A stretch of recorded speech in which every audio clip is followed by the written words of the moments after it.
जय Hind and hello guys, स्वागत है आपका आपके अपने YouTube चैनल ज्ञानदेह होस्ट में। और इस वीडियो में गाइस मैं आपके लिए एक और नई वैकेंसी के बारे में जानकारी लेकर के आया हूं, जो कि आपके लिए काफ़ी अच्छी होने वाली है, क्योंकि इसमें आप लोग बिना फीस के अप्लाई कर पाएंगे। तो बेसिकली ये वैकेंसी आपकी रिसेंटली निकाली गई है नॉर्दर्न कोल फील्ड्स लिमिटेड यानी कि NCL के अंतर्गत। एंड ये जो NCL है ये कोल इंडिया लिमिटेड के अंतर्गत काम करती है और आपकी ये गवर्नमेंट एक सब्सिडायरी है यानी कि मिनी रत्न कंपनी है। बट ये जो आपकी वैकेंसी है वो आपकी परमानेंट नहीं है, ये भी मैं आपको वीडियो के शुरुआत में बता दे रहा हूँ, क्योंकि कुछ कैंडिडेट के फिर बाद में कमेंट आते हैं कि सर आपने हमारा टाइम वेस्ट कर दिया।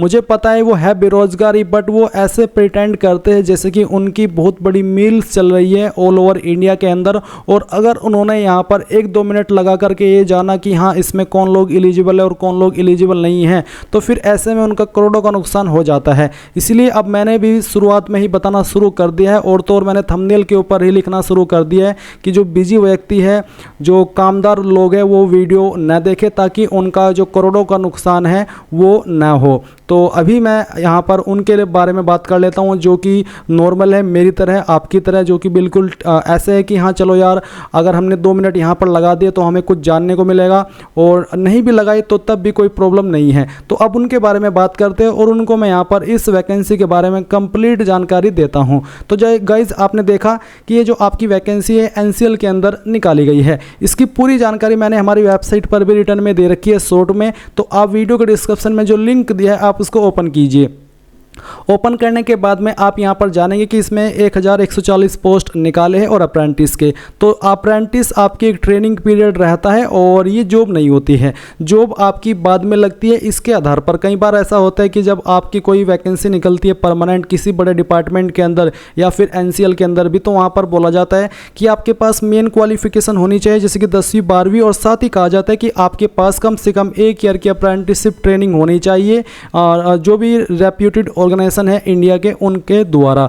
तो अगर आपके पास ये अप्रेंटिसशिप नहीं होती तो फिर ऐसे में आप उन फॉर्म पर अप्लाई नहीं कर पाते। तो ऐसा नहीं है कि ये चीज़ आपकी वेस्ट जाएगी, ये आपको यहाँ पर कुछ ना कुछ दे करके जाएगी ही। तो अप्रेंटिस की पोस्ट है, आप यहाँ पर ऑफिशियल नोटिफिकेशन PDF के ऊपर क्लिक करके इस नोटिफिकेशन को डाउनलोड कर लीजिएगा, जो कि आप NCL की ऑफिशियल वेबसाइट पर भी यहाँ पर देख सकते हैं। यहाँ से भी आप इसको डाउनलोड कर सकते हैं। इसको डाउनलोड करने के बाद में आपको जानने को मिलेगा कि कौन कौन से ट्रेड में ये वैकेंसी निकाली है। तो यहाँ पर आपका इलेक्ट्रॉनिक मैकेनिक ट्रेड है, इसके लिए 13 वैकेंसी है, इलेक्ट्रीशियन के लिए 370 है, फिटर के लिए 543 है, वेल्डर के लिए 155, मोटर मैकेनिक के लिए 47 और ऑटो इलेक्ट्रीशियन के लिए 12, जो कि कुल मिलाकर के 1140 हो जाते हैं। किस ट्रेड पर आपको कितना मंथली स्टाइपेंड दिया जाएगा वो भी आप यहाँ पर देख सकते हैं। यहाँ पर आपको सभी ट्रेड का एक एक करके स्टाइपेंड दिया है। स्टाइपेंड आपका एक तरीके से वेतन आप कह सकते हैं, या फिर आप ये कह सकते हैं कि आपको कितना वजीफा मिलता है, क्योंकि ये जॉब नहीं है, ये आपकी एक ट्रेनिंग पीरियड है। ताकि और ट्रेनिंग पीरियड में आपको ये इतना कम अमाउंट इसलिए दिया जाता है ताकि ये जो आपका ट्रेनिंग पीरियड है इसमें आप अपना गुजारा कर सके, क्योंकि ये जॉब नहीं है, इसके आधार पर जॉब मिलती है। बट फिर भी आपको ट्रेनिंग के दौरान इतनी सैलरी दी जाती है। सैलरी आप इसको कह भी सकते हैं, नहीं भी कह सकते। ये कुछ ऐसे जैसे कि आपने कोई काम सीखना स्टार्ट किया और आपको काम सीखते सीखते वहाँ पर कुछ अमाउंट मिले, तो ये वही अमाउंट आपका यहाँ पर इस तरह से रहता है, इतना कम, जो कि आप देख सकते हैं।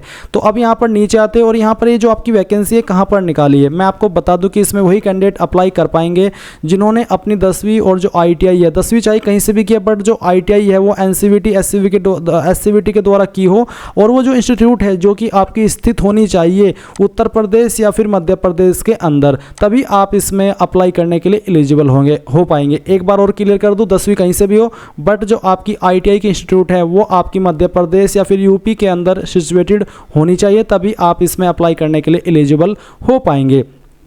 अभी आप यहाँ पर ये जान लीजिए कि जो मध्य प्रदेश रीजन में कौन से ट्रेड के अंदर कितनी वैकेंसी अवेलेबल है। तो electronic mechanic, electrician, fitter, welder, motor mechanic में किस कैटेगरी में कितनी वैकेंसी अवेलेबल है वो आप यहाँ पर देखेंगे। फिर जो उत्तर प्रदेश है उसमें किस ट्रेड में कितनी वैकेंसी कहाँ पर अवेलेबल है वो आप यहाँ पर चेक कर सकते हैं।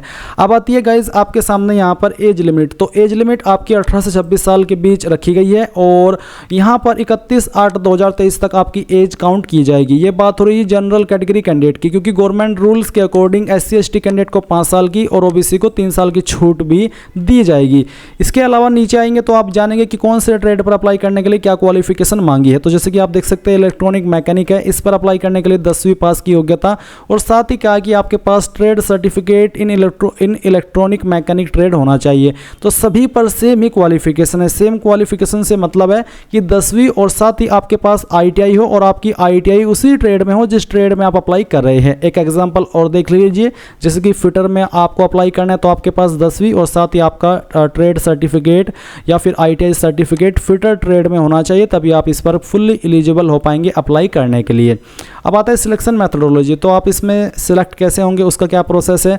तो इसमें गाइज आपके अप्लाई करने के बाद में एक मेरिट लिस्ट बनेगी जो कि आपके 10वीं और ITI की परसेंटेज के आधार पर तैयार की जाएगी। उसके बाद फिर जो कैंडिडेट उस लिस्ट में अपना नाम बना लेते हैं उनका एक लिस्ट आएगा और फिर उनका डॉक्यूमेंट वेरिफिकेशन होगा। यानी कि इसमें आपका कोई एग्ज़ाम नहीं होगा और ना ही कोई आपका इंटरव्यू होगा। एंड यहाँ पर ये जो मेन इन्फॉर्मेशन है UP MP की, वो आप यहाँ पर चेक कर ही सकते हैं। आप डिटेल में इसको रीड करना चाहे तो कर लीजिएगा। यहाँ पर calculation of scores for drawing position wise merit list, तो यानी कि किस तरह से आपकी परसेंटेज बनेगी, मेरिट लिस्ट बनेगी, उसके बारे में आपको बताया। तो the percentage of ITI trade certificate will be calculated by marks scored या फिर maximum marks and further it will be added to the percentage marks scored in matriculation. यानी कि 10वीं और ITI की परसेंटेज को जोड़ करके ही आपकी मेरिट लिस्ट बनेगी, जैसे कि मैंने आपको अभी बताया भी था। तो यहाँ पर गाइज नीचे जो आपके अन्य इंस्ट्रक्शंस है वो आप देख सकते हैं। मैं आपको बता दूं कि इसमें अप्लाई करने के लिए कोई एप्लीकेशन फ़ीस नहीं है, आप फ्री में अप्लाई कर पाएंगे। इंपॉर्टेंट डेट्स के अकॉर्डिंग आप लोग इस फॉर्म को 5 अक्टूबर 2023 से लेकर के 15 अक्टूबर 2023 तक भर पाएंगे।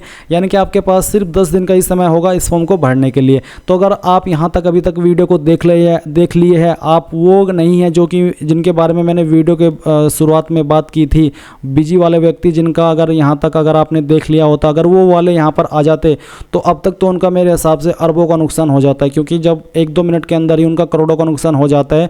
तो अभी तो वीडियो शायद 6-7 मिनट की हो चुकी होगी, तो ऐसे में तो उनका कम से कम अरबों का नुकसान हो जाता। तो मैं नहीं चाहता कि किसी का इतना नुकसान हो।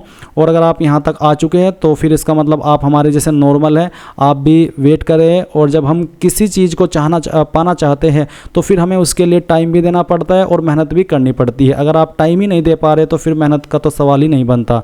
बट फिर भी अगर आप यहाँ तक आए, अच्छी बात है, आपका धन्यवाद इसके लिए मैं करना चाहूँगा। एंड अगर करोड़पति होने के बावजूद भी आप यहाँ पर आए, आपको पता है कि मेरा टाइम बहुत महंगा है, करोड़ों रुपए का नुकसान हो रहा है, बट फिर भी आप यहाँ तक वीडियो को देख लिए तो तब भी आपका मोस्ट वेलकम है। एंड यहाँ पर आपकी जो मेरिट लिस्ट जारी होगी उसके लिए आपको बाद में टाइम दिया जाएगा, बाद में इन्फॉर्मेशन आ जाएगी। अब गाइज़ आप बता दीजिएगा, अगर इन सब के बावजूद, करोड़ों का बिजनेस होने के बावजूद आप चाहते हैं कि जब इस फॉर्म को फिल करने का जो लिंक है वो एक्टिवेट हो, मैं आपके लिए फॉर्म फिलअप की वीडियो बनाऊं, तो आपको कमेंट के माध्यम से बताना है कि सर हमें फॉर्म फिलअप की वीडियो चाहिए या फिर नहीं चाहिए। बता दीजिएगा। बहुत ही मुश्किल है करोड़पति होते हुए इतनी कम वैकेंसी पर अप्लाई करना या फिर इतनी कम सैलरी पर अप्लाई करना। बट फिर भी आप बड़े दिल वाले होंगे, क्योंकि अमीर लोग दिल वाले तो होते ही है, मैंने सुना है। कुछ लोग होते हैं, कुछ लोग नहीं होते हैं। पर फिर भी बता दीजिएगा कि मुझे फॉर्म फिलअप की वीडियो बनानी है या फिर नहीं बनानी है, क्योंकि मुझे ऐसा लग रहा है कि अगर आप इतने ही अमीर हैं तो आपने अगर एक कमेंट कर दिया तो उसमें आपके 20 से 30 सेकंड चले जाएंगे और फिर आप वहां पर कम से कम 10-20 लाख रुपए का नुकसान कर बैठोगे। तो अगर आप वो नुकसान करना चाह रहे हैं मुझे बताने के लिए तो कि फॉर्म फिलअप की वीडियो बनानी है नहीं बनानी है, तो उसके लिए भी मैं आप सबका धन्यवाद करना चाहूँगा। एंड यही थी जानकारी। और ये जो मैंने करोड़पति वाली बातें बोली, थोड़ा सार्कास्टिक वे में बोली है, तो आप समझ जाइएगा और ऑफेंड मत होइएगा। And thanks for watching. जय हिंद।